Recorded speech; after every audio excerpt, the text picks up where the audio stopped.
এই মুহূৰ্তত জনাই আছো সব দৰ্শকক এটা ব্ৰেকিং নিউজ। ৰূপহীহঁতৰ বাটমাৰীত দুৰ্বৃত্তই চোকা অস্ত্ৰ দেখুৱাই লুটি দিয়ে 1,22,000 নগদ টকা।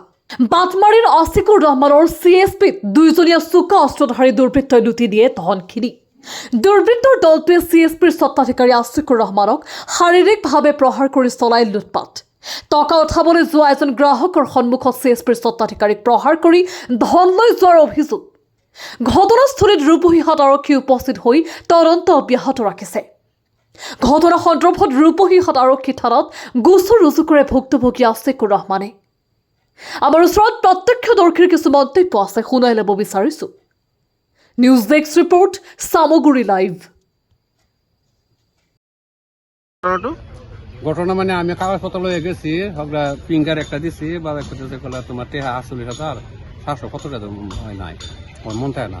এই টেহাটা ওগুলা বাইর করছে, বাইর করার পর দেয় মানে হ্যাঁ বাড়ি মারা আর টেহাটে দরা একটা করছে, আর আমি টেহাটা সামনে পাইলাম না। আপনার CSPতে আছিলে? হ্যাঁ, আপনার সন্মুখত এনেকুৱা আমাৰ সামনে হয়েছে ঘটনাটা। মানে প্ৰহাৰ কৰে পেলাই টকা লুটপাট কৰেছে? হ্যাঁ হ্যাঁ। আপনাৰ কিহৰ টকা আছিলে? আমাৰ গড়েৰ টেহা, গভৰ্নমেন্টেৰ গড়েৰ টেহা, আমাৰ লাস্ট কিস্তিটা। আপনাৰ টকা উঠাব গৈছিল মানে বেংকৰ পৰা? CSP স্বত্বাধিকাৰীৰ নাম কি আছিলে? আশিকুর রহমান। আশিকুর রহমান আছিলে। আশিকুর রহমান। আপুনি তেতিয়া মানে CSPতে আছিলে? আমি CSPত বহা, মানে চোকা ওচৰৰ প্ৰহাৰ কৰিছিল? আগে চকুৰ ওচৰত। আপোনাৰ সন্মুখতে হৈছিল? আমাৰ সন্মুখতে হয়েছে।